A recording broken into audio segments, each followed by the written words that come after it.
I want to show you how to dress the edges of your pliers so that they don't mark up your metal. They come very, very sharp. And so I like to take down the edges just a little bit. We're not rounding them, we're just softening them a little bit. But basically what I like to do is you're gonna take a file that you don't really care about. We don't mix our silver and steel, so you wanna make sure that it's a steel dedicated file and you won't use it again for silver. And I like to just open up the pliers, get them nice and wide, and then the file only cuts from the tip to the handle. So as you're pushing, that's what cuts. So basically what you do is you kind of round these edges. And I just take just a little bit, kind of go back and forth.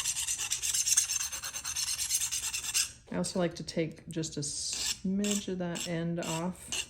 We don't really need it.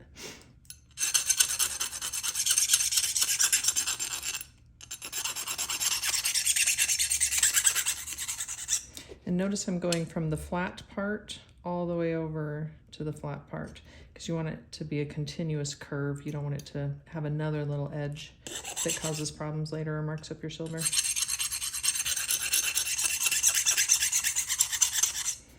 So something like that. So this was a 0-aught file.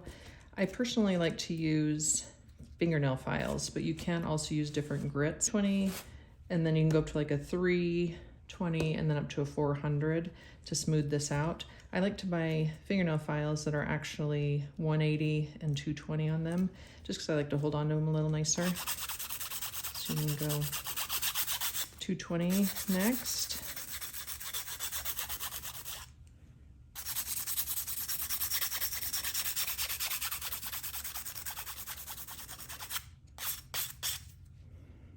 Feel it, check it, make sure it's got a nice round edge. I've still got a little corner there.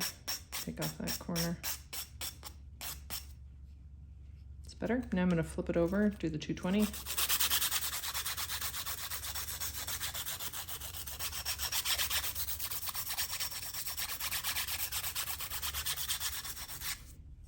Something like that. And then you could make yourself a sanding stick with this, which I didn't do. That's basically when you wrap this around.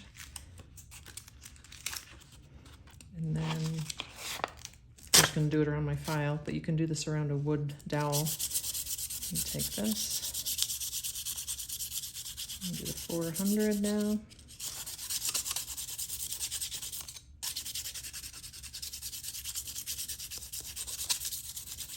And it should be nice and smooth. Now you want to take and kind of wipe this off. You'll see that there's black dust on this.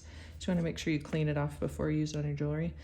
And then you would flip it over and repeat the other side. But that's basically how you dress a flat nose burnisher.